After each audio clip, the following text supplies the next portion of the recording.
Hello, I'm Lucas. Welcome back to my channel. If you watched my previous videos, you should know how crucial it is to practice with classic copybooks in calligraphy learning. But here's a catch.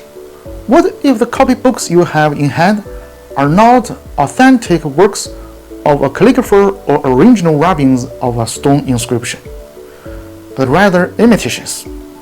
And if these imitations show many differences from their imitated objects in detail, what impact would using these imitations have on our calligraphy learning? It's clear that the impact would be disastrous, because the most crucial factor determining the success of a copying lies in imitating details. The devil is in the details. But the copybooks we have are bought from bookstores. Will there be limitations in copybooks from regular publishing houses and bookstores? Let's figure it out through my own experience. Those learning the old style, regular script should know that the representative work of Ouyang Xuing in the Tang Dynasty is the Jiucheng Palace Rubbings inscription, a stone inscription in regular script. The most famous rubbing version for us to learn from is the Li Qi's version from the Song Dynasty. Most contemporary learners of old style regular script use this version as the object of copying.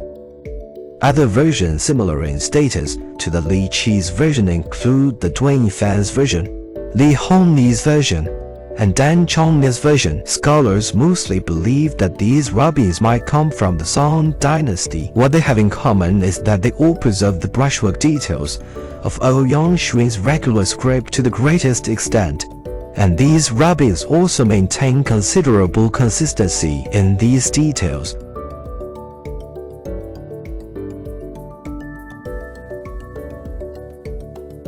If we call the above rubbings authoritative versions of the old-style regular script rubbings, then there must be versions challenging this authority.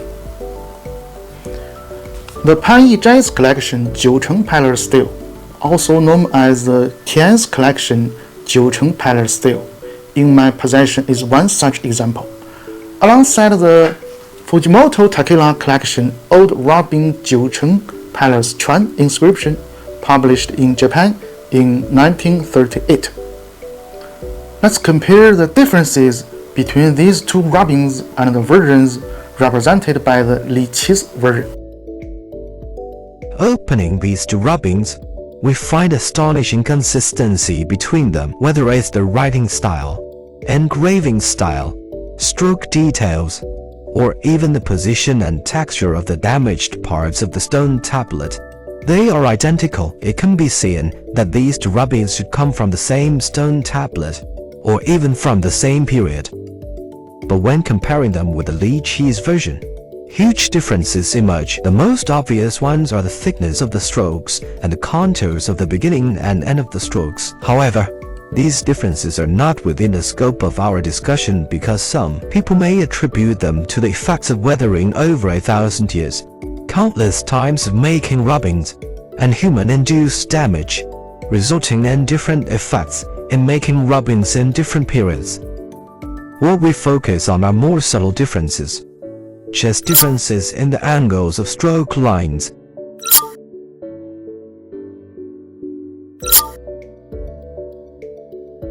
Writing methods.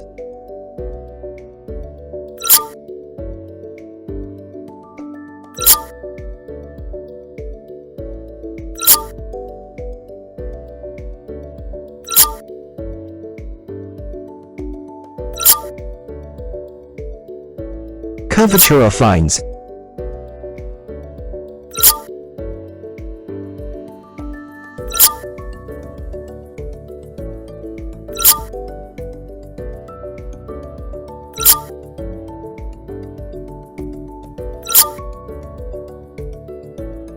And positions of strokes.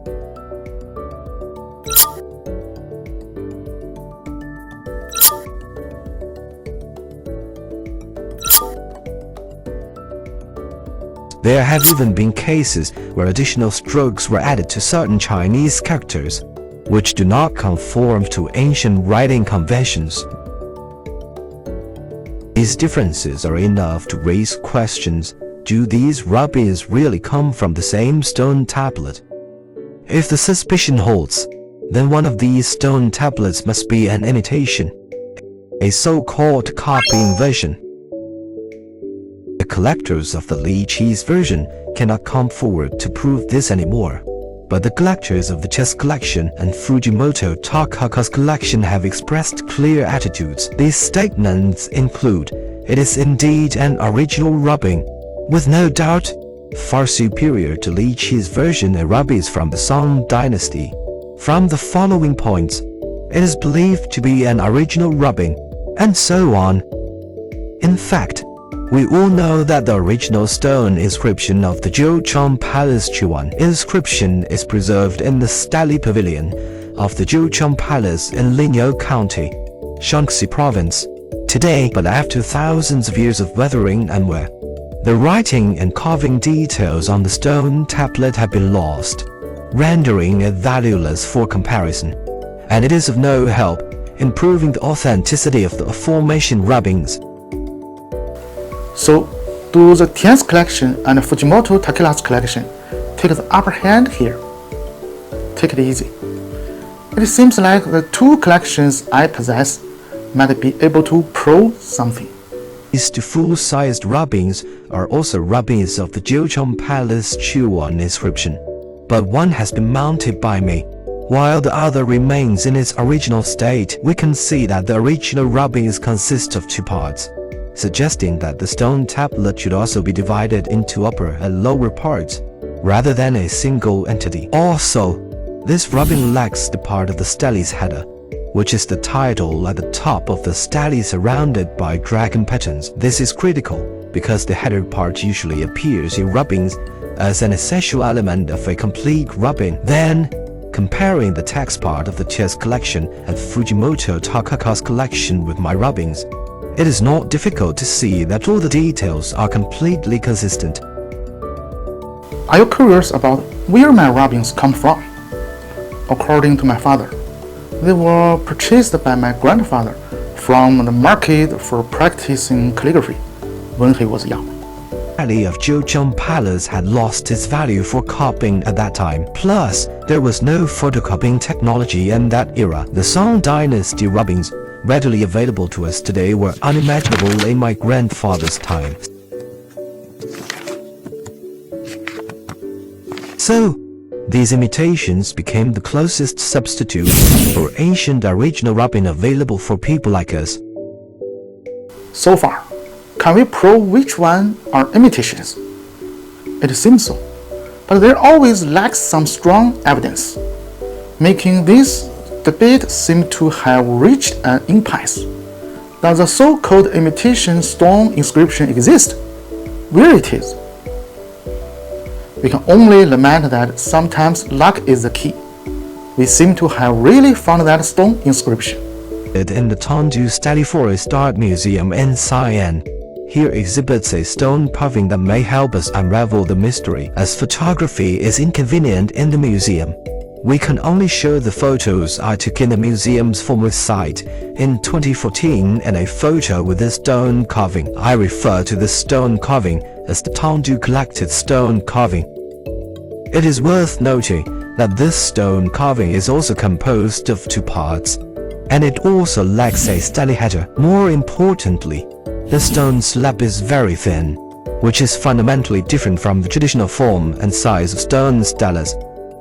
Comparing the photos of the stone carving with the chess collection and Fujimoto Takaka's collection, it can be seen that all the details are also completely consistent. However, these consistent features are completely absent in the Li Qi's version. This is enough to prove that this stone carving is the source of the chess collection and Fujimoto Takaka's collection.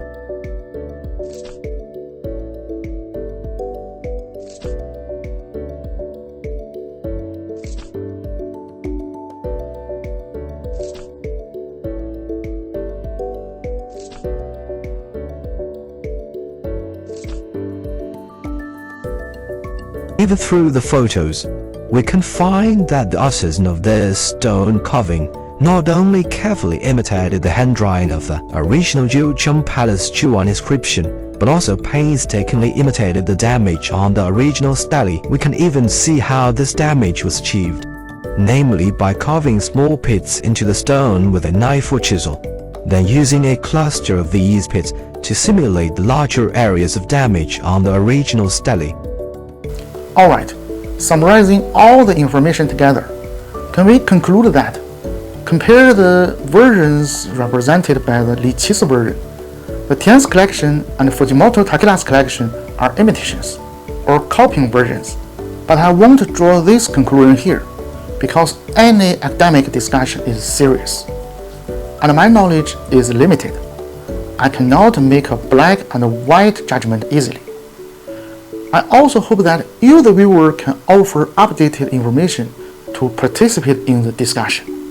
In fact, today's topic brings up the concept of copying version of stone inscription, which is a topic worthy of another video. Hopefully, I will present it to you when the time is right. Goodbye.